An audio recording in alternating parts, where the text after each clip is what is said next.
Artis Ganchikian live there from Washington. Well, we can talk further about this with a former MI5 agent, Annie Machon, who joins us live now too. Good to see you this evening, Annie. Thanks very much for coming on. Firstly, what's your take on this? I mean, OK, it's an isolated court case, you could say, but does it have any big impact, do you think, on the NSA spying programme?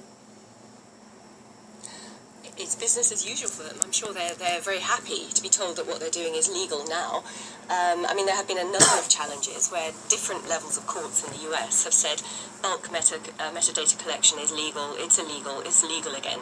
But actually what they've been doing is just bill under the 215 Section Act, which I think Congress was due to re-ratify at the beginning of June, but it became a bit gridlocked in the whole system. So, you know, they will be very happy with this result.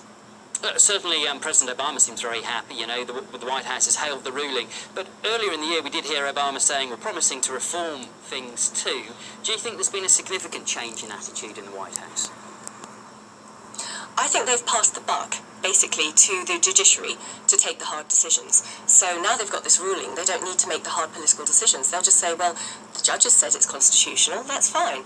Which is bad enough for the American citizens within America, who will continue to be spied on extensively in the face of this nebulous and ever-changing terrorist threat.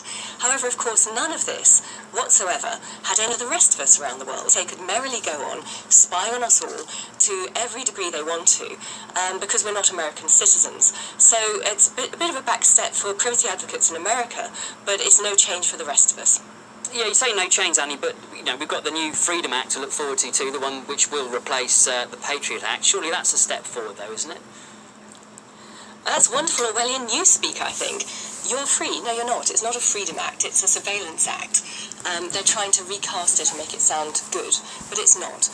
And even if that's the case in America, even if the NSA were reined in and they were not allowed to spy on American citizens, all they have to do is ask their buddies in the Five Eyes group, which would be Canada, New Zealand, Australia or the UK, to do the spying for them, which would be perfectly legal under any of those the countries' oversight systems, and then just pass the information to the Americans.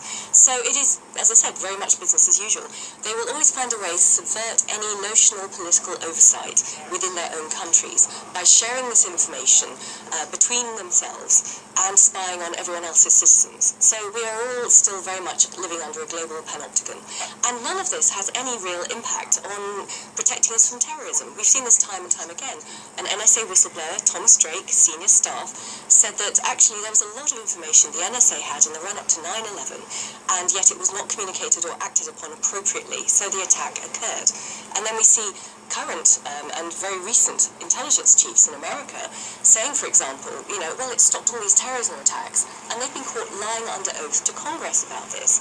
This bulk metadata creates a huge haystack from which no needles have effectively been found.